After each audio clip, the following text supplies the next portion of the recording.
Pies, las manos, la voz, el cuerpo cuando subía al púlpito a predicar. Y creo que es una característica de todo ser humano el compromiso de estar parado frente a un púlpito y frente al cuerpo de la iglesia y llevarles el mensaje de la palabra de Dios. El sermón del día de hoy se titulará Vida Eterna. El pasaje bíblico en el que fundaremos nuestro estudio el día de hoy será el libro de Ezequiel, capítulo 37, versículo número 1, que dice: La mano de Jehová vino sobre mí y me llevó en el espíritu del Señor y me puso en medio de un valle que estaba lleno de huesos. ¿Cómo están el día de hoy? Jesús dijo: yo también os haré una pregunta. En Mateo 21, 24 él lo dijo eso. Iglesia, ¿hemos meditado esta semana en la muerte? ¿Hemos pensado en nuestra futura residencia? ¿Somos conscientes de nuestra propia vida, muerte y resurrección futura? ¿Hemos meditado en este día, en la semana, cuál es nuestro deber para con nuestro Dios? ¿Existe algún deber hacia Dios inherente a mi existencia? ¿Entiendo el propósito de mi existencia? ¿Qué necesita este mundo post-cristiano? Un mundo que se ha olvidado de Dios. ¿Qué le ofrece Cristo a este mundo? ¿Qué está dispuesta su iglesia a darle a este mundo? ¿Qué daríamos nosotros como personas a este mundo no cristiano? Quizá el más grande teólogo puritano, escritor, misionero, ministro estadounidense, el reverendo evangélico Jonathan Edwards, cada semana leía y meditaba en sus 70 resoluciones para con Dios, con la finalidad de vivir una vida agradable y acorde al modelo de Jesucristo. Entre esas resoluciones están las siguientes. La resolución número 6 que él escribió dice: resuelvo con todas mis fuerzas mientras viva. Resuelvo vivir con todas mis fuerzas mientras viva. Esto implicaba nunca perder el encanto divino por vivir. Es un agrado poder vivir y servir a nuestro Creador. Resolución número 9, decía Jonathan Edwards. Tomo la resolución de pensar muchísimo, en todas las ocasiones que pueda, acerca de mi muerte, decía Jonathan, y estar atento a todas las circunstancias que van ligadas a esa realidad. La carga de este pensamiento en la inevitable muerte humana no era una tristeza para Jonathan, sino un hálito de vida, un aliento de vida para aprovechar bien el tiempo, porque dice el Señor, porque los días son malos. Podremos, como lo hizo Jonathan Edwards a los 13 años, hermano, tomar por lo menos no 70, sino 3 resoluciones diarias en nuestras vidas y meditarlas cada día cuando nos levantamos y decir: número 1, Señor, medito amar a Dios por sobre todas las cosas en este día. Segundo, amar a mi prójimo como a mí mismo en este día. Tercero, amar su palabra por sobre todas las voces que se alzan hoy. Y entender que la palabra de Dios es muy importante, pero las personas a las que podemos predicarles también son muy importantes. Importa la iglesia, pero también nos importa y nos debe importar la gente allá afuera que no conoce de Dios. Hay una primer doctrina en este pasaje. Estamos hablando de vida eterna. Y el texto nos enseña que esa vida eterna está en un Dios que crea vida de la nada. Año de 1738. George Whitefield, quien hizo y levantó en alto el estandarte del gran despertar en el territorio inglés, contextualizó excelentemente bien la tarea de la iglesia en este mundo. Él lo entendió cuando las iglesias establecidas en Inglaterra le impedían predicar la palabra de Dios dentro de sus congregaciones. Reflexionó cuando él se encontró fuera del santuario y vio que Dios no estaba encerrado en 4 paredes. Y vio cómo el Espíritu de Dios se movía sobre los corazones necesitados en el primer despertar. Cuando George Whitefield no entendía tal mover de Dios, Él pensó en su corazón, esto no es de Dios. Jonathan Edwards fue invitado por George Whitefield para ver el trabajo y la obra que el Espíritu de Dios estaba haciendo en Inglaterra. Él entendió cuando vio el gran desarrollo y el mover de Dios, salvando a las gentes fuera de las cuatro paredes de la iglesia. Se arrodilló Jonathan Edwards y mientras George Whitefield predicaba, él lloraba. Terminó de predicar George Whitefield y seguía llorando, entendiendo que él había estado equivocado. El Señor llevó a George Whitefield y a Jonathan Edwards a salir de las cuatro paredes de la iglesia y llevar la salvación a aquellas almas que se encuentran muertas, aquellos huesos secos que necesitan de la palabra de Dios, necesitan de lo que nosotros conocemos y sabemos y venimos y comemos y llevamos todos los domingos.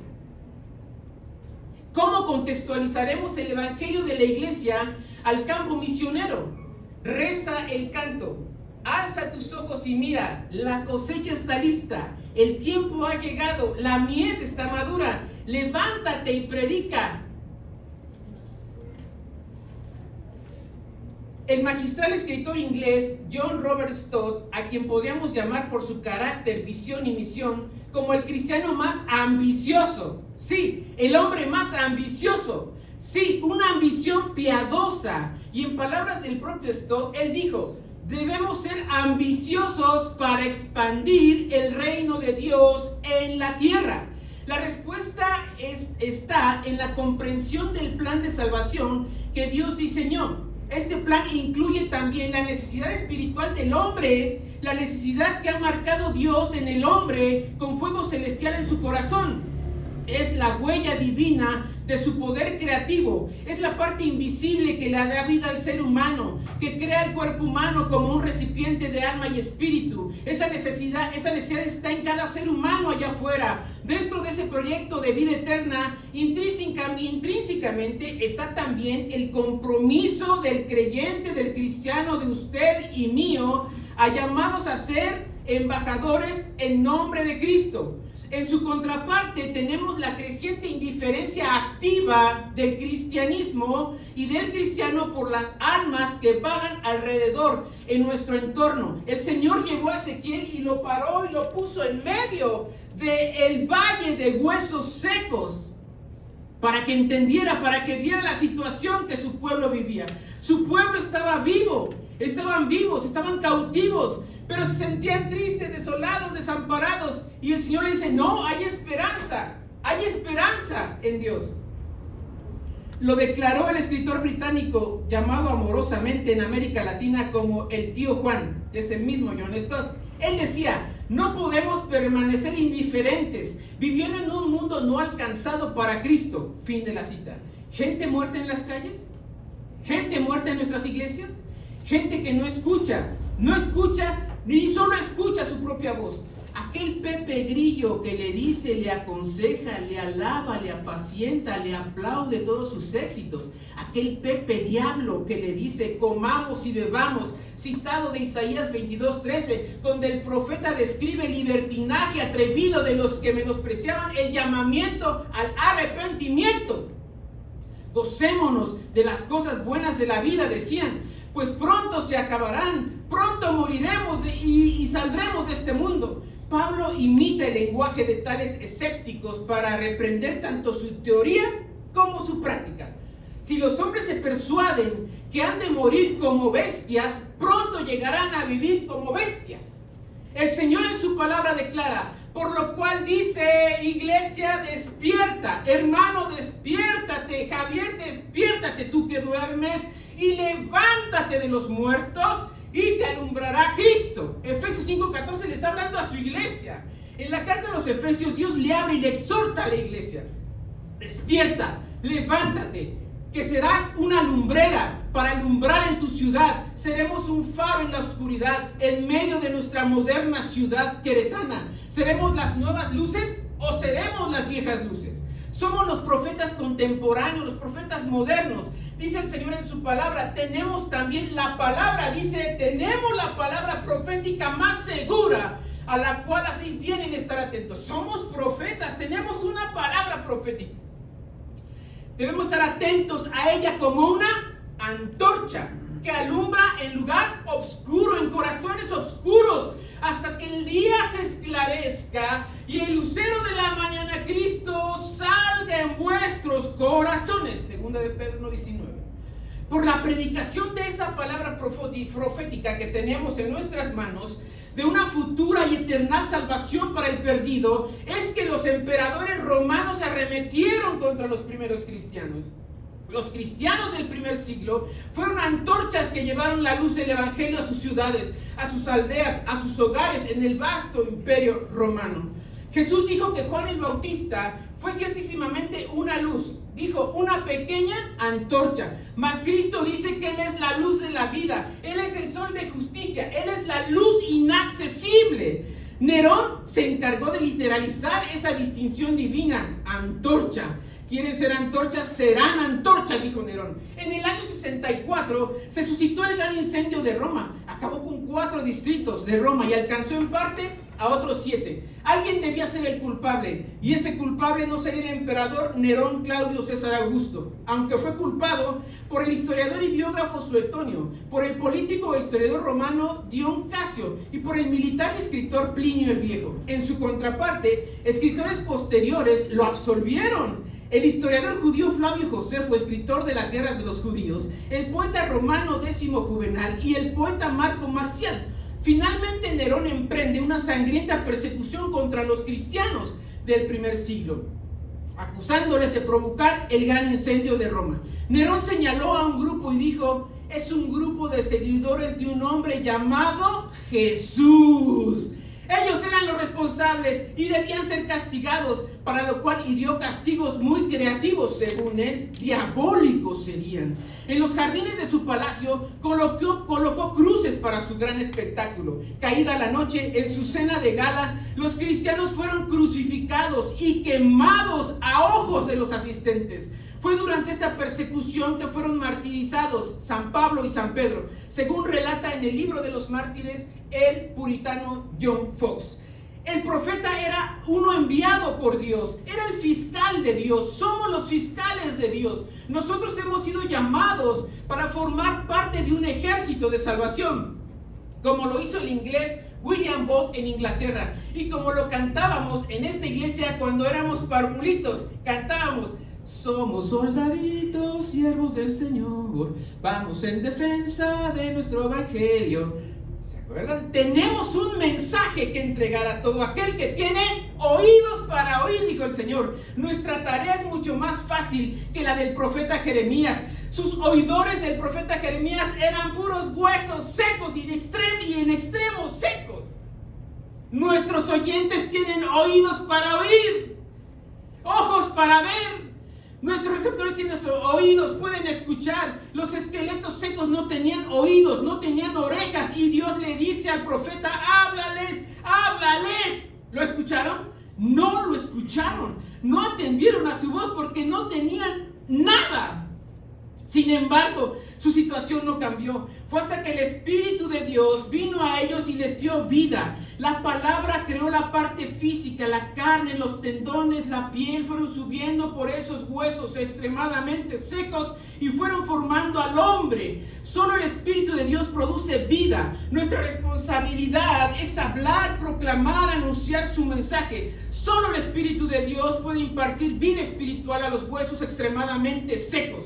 Dice el Señor en su palabra: y a los que predestinó, a estos también llamó, y a los que llamó, a estos también justificó, y a los que justificó, a estos también glorificó. Romanos 8:30. Solo su Espíritu Santo obra desde nuestra predestinación hasta nuestra glorificación. Solo Él sella para una salvación desde la eternidad pasada, cuando no existía nada, hasta la eternidad futura en Cristo. Tenemos como firme y segura ancla del alma una esperanza que penetra hasta la cortina del santuario. Esto es Cristo en Hebreos 6:19. Hay una ancla de salvación para el comerciante, para el mendigo, para el payasito del semáforo, para el alcohólico, para el filósofo, para el científico, para el ateo, para el poco versado, para el gran versado también.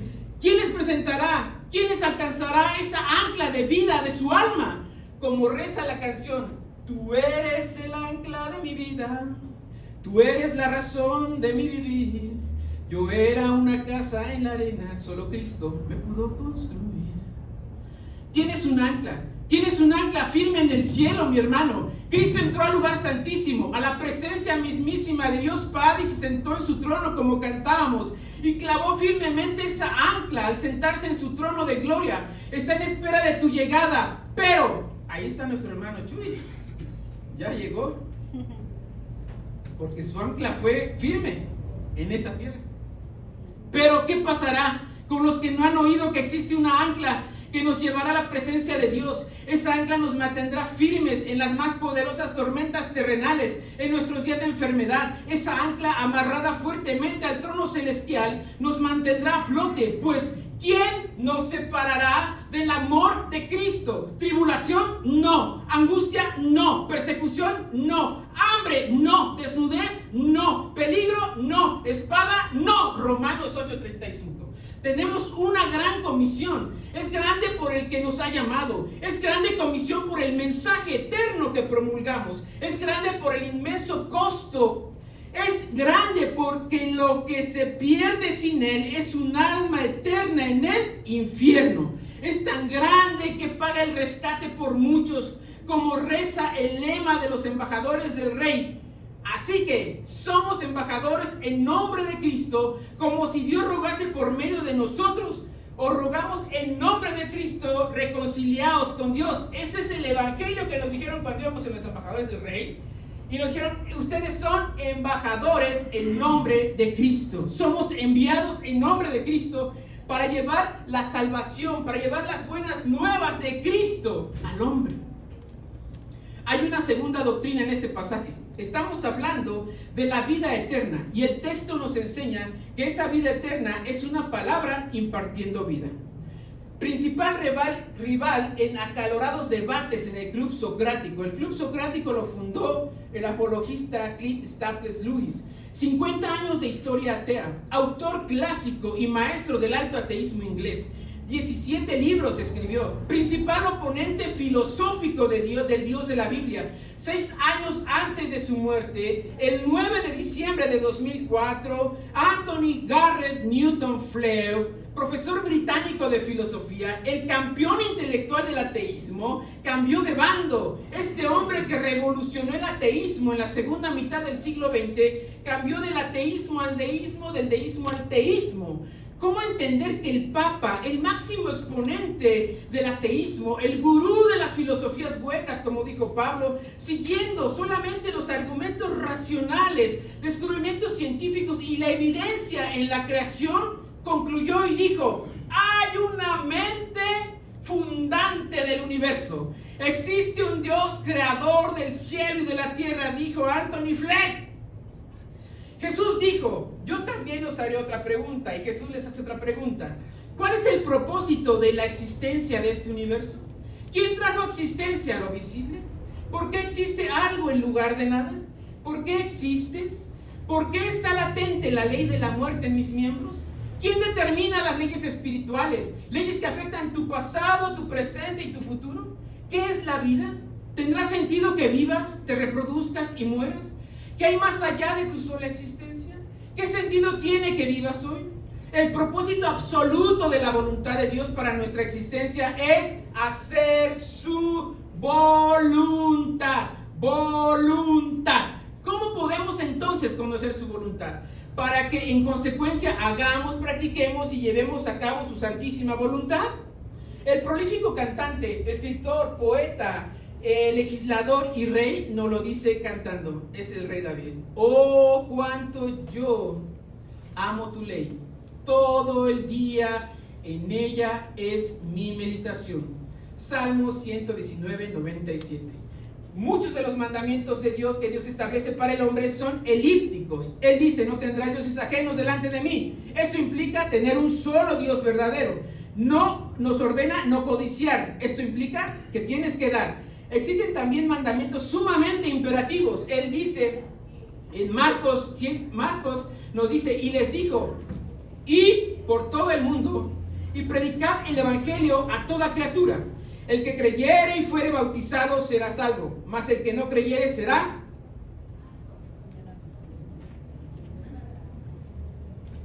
será condenado, hermanos.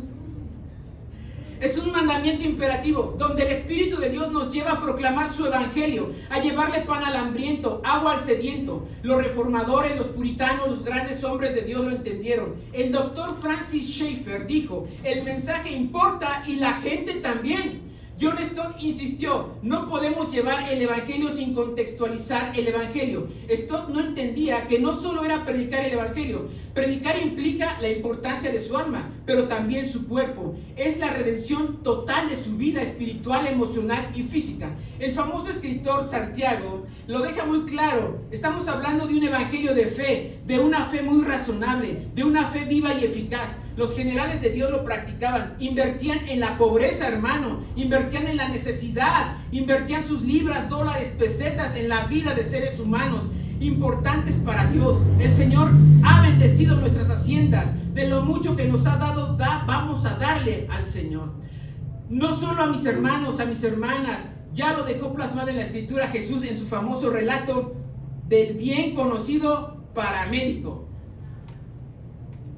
Sí, el paramédico que todos quisiéramos tener en un accidente. No el paramédico que cuando llega te roba tu cartera y tu celular. Jesús lo llamó el buen samaritano. El samaritano amó a Dios por sobre todas las cosas, por sobre sus justificaciones internas, sus pensamientos. Él rompió sus ropas para vendar heridas, derramó su aceite y su vino curando golpes y moretones. Diseñó una ambulancia animal, mi hermano. No le dolió que su cabalgadura se manchara de sangre. Perdió tiempo y dinero valioso. Perdió una inversión de 20 haces, equivalente a 2 denarios. Desperdició 2 días de salario en un negocio que no redituaría ninguna ganancia. Pagó los servicios de un enfermero y gastó en sus curaciones. Pagó desayunos, comidas y cenas a un desconocido. Además de servicio a la habitación, el room service. Sufragó gastos de hospedaje. Santiago contextualizó este tema así: y si un hermano, una hermana están desnudos y tienen necesidad del mantenimiento de cada día, y alguno de vosotros le dice: ven, paz, hermano, Dios te bendiga, mejor bendícelo tú,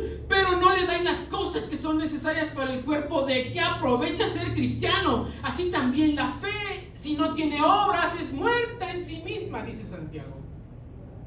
Diré yo: aquí está mi predicación, mi hermano, como lo decía el sacerdote. Dirán mis hermanos cantantes: aquí está mi alabanza, Señor, he entrado a tus atrios, te lo entrego todo, como el levita en la historia. Pero cuando es el momento de ofrendar, de apoyar y ayudar a mi propia esposa, a mis propios hijos, a mis propios padres, de ayudar al necesitado, al menesteroso, al pobre desamparado, cierro mi corazón, pero también cierro mi cartera. El Señor Jesús habló mucho más del dinero que del cielo y del infierno. ¿Por qué? Porque es uno de los dioses olvidados, el Dios dinero y su hermano el Dios poder.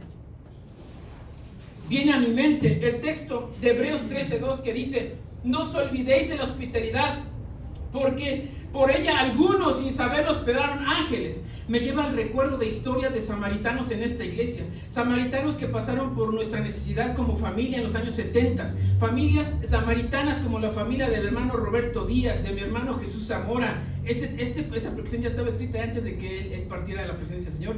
Mi hermano Raúl Hernández, 3 hermanos ya afinados. Las familias pastorales Torres, Fernández, Pulido y la familia Garay. En nuestro escenario hoy, el valle está lleno de huesos secos, secos en extremo, huesos caídos, amontonados, silenciosos e inertes. En esta ocasión no es Lázaro, en quien el tuétano y la sangre aún están fresca, cabellos, uñas, pelo, carne, tendones.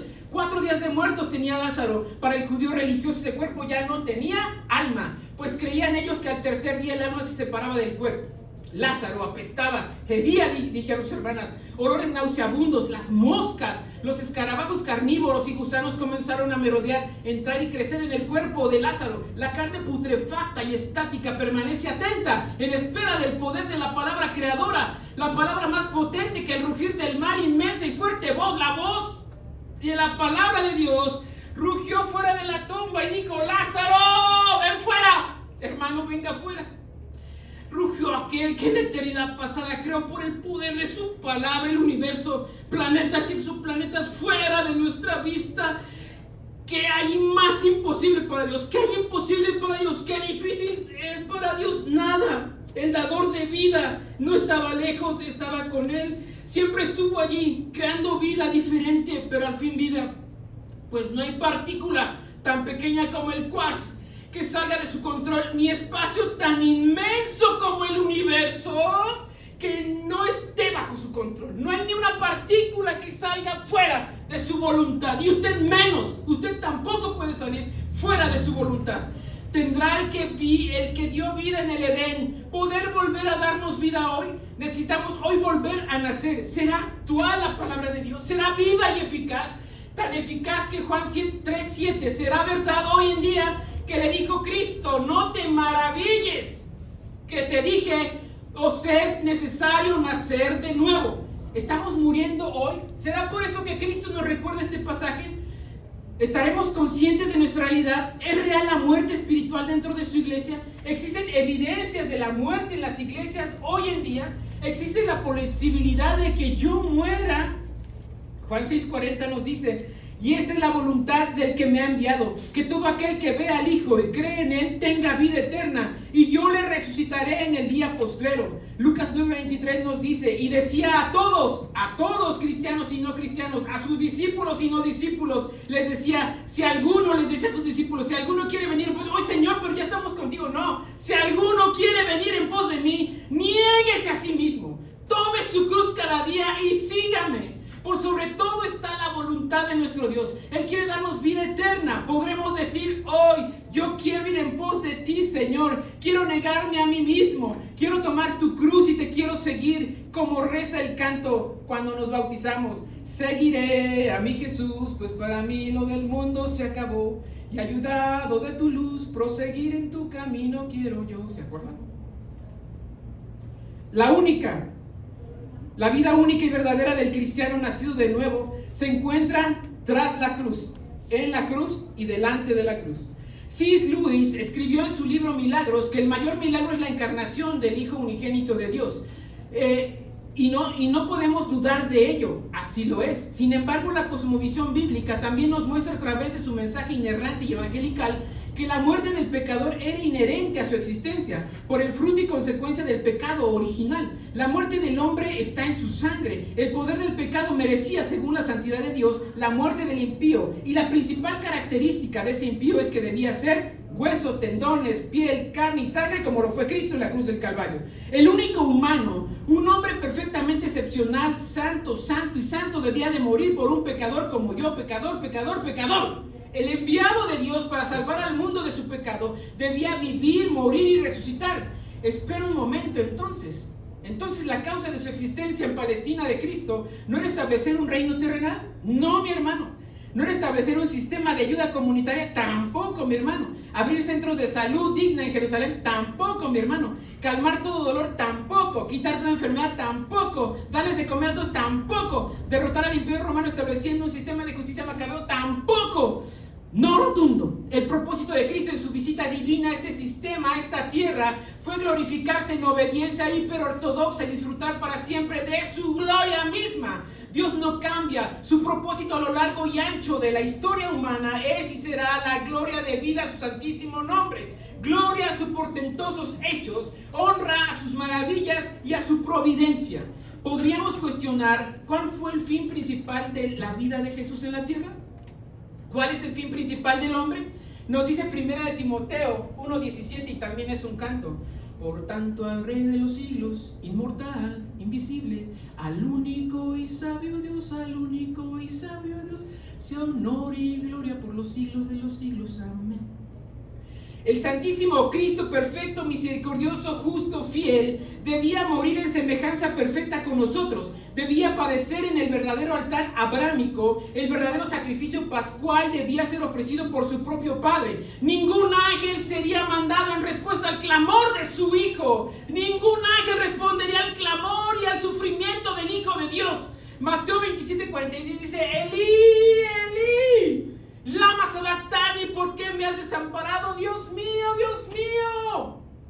El poder de Dios ató las alas de los ángeles, arcángeles y serafines. Las potencias de los cielos se conmovieron porque no podían hacer nada por el creador de la vida. Ningún ser celestial podía venir a servirle en esos momentos. Se había llegado la hora en que el Padre Santo entregaría en sacrificio vivo y perfecto a su propio Hijo. evento visible y verificable en la historia de la Sagrada Biblia y en la historia de la antigua Roma. El cristiano contemporáneo hoy observa el correr de la historia del Antiguo Testamento a través del lente del Nuevo Testamento. Dirías, eso es pasado, mi hermano, eso es historia. Presentaré un caso más real para la razón. Esta es una prueba legal e histórica del cumplimiento de Hebreos 9:27, que dice: y de la manera que está establecido para los hombres que mueran una sola vez y después de esto el juicio. El proceso de la vida humana en las Sagradas Escrituras sería nacer, crecer y morir. Cada día tú y yo, a más tardar a las 12 de la noche, morimos.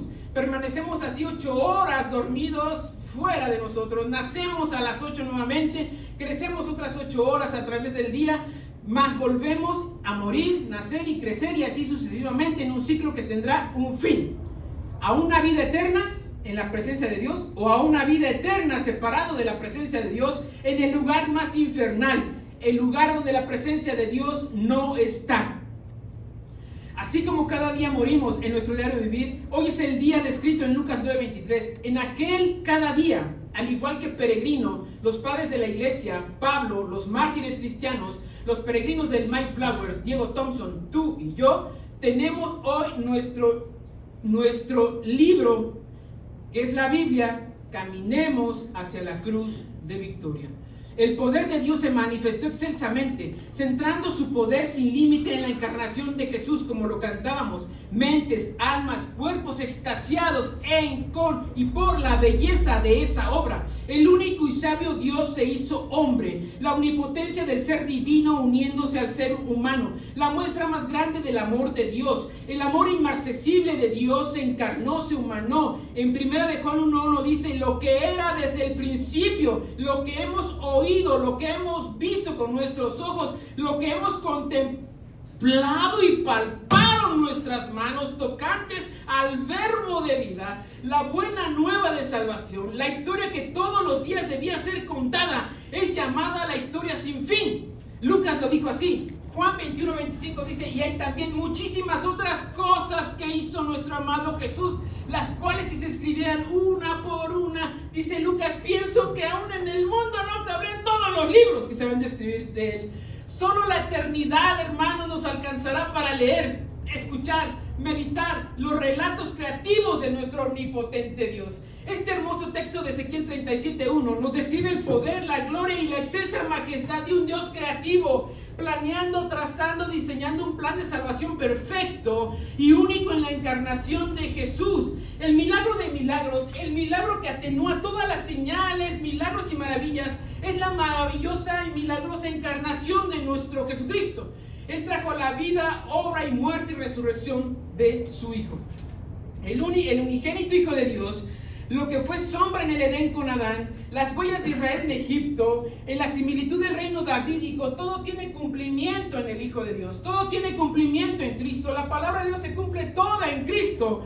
En el libro El sobrino del mago, magistralmente escrito por Cliff Staff Lewis, nos sumerge en la conciencia de la nada, en la existencia cuando no existía nada, mostrándonos el majestuoso, fuerte y aterrador tercer canto de Aslan. Los árboles surgen, las hierbas verdes caminan por las tierras solitarias, el fluir de su quinto rugir melódico surcó las aguas cálidas y frescas, se materializaron las aves, volaron, cantaron y alabaron a Dios. Animales irracionales surgieron al retumbar su potente voz en los montes y collados. La dulce voz melodiosa y mielosa y hermosa de Aslan hizo temblar la tierra. El polvo levantó un aplauso al Creador. Millares de seres emergieron del polvo de la tierra, bramaron, baritaron, mugieron, rugieron y alabaron el poder de nuestro santísimo Dios.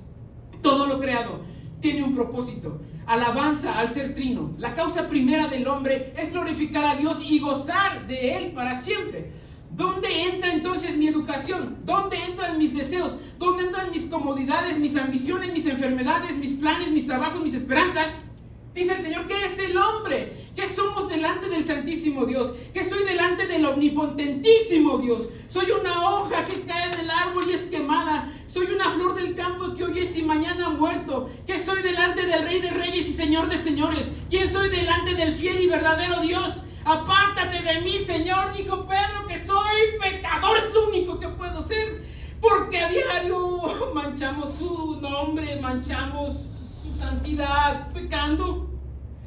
Dice Sproul, dice el doctor Sproul, si después de haber sido el doctor Sproul en la tierra, llegar al cielo y tocar a mí, mira San Pedro, dice, y si el Señor me dijera, vete al infierno, yo lo alabaría.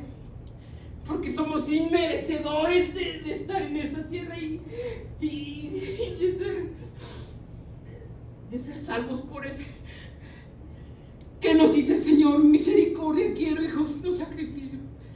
Él desea que seamos vasos de misericordia para nuestra esposa, para nuestros hijos, para nuestro hermano, y que puedan ver, como decía en la primera iglesia, la gente veía cómo se amaban esos hermanos y la gente creía por ese amor. Decían los romanos, es imposible que esos cristianos malvados que quemamos cuiden a nuestros enfermos, oren por ellos, oren en el seguro por ellos.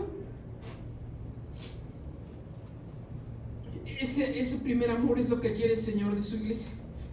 ¿Qué nos dice el Señor? Misericordia quiero, no sacrificio. Él desea que seamos vasos de misericordia, que seamos seres pensantes, hermano, meditantes, leyentes, deleitosos, apasionados, escudriñantes, memorizantes, atesorantes, aplicantes, recordantes, examinantes de la hermosísima, santísima, santísima, santísima majestad de Dios. ¿Alguna vez, hermano, usted ha escuchado los sonidos del cielo?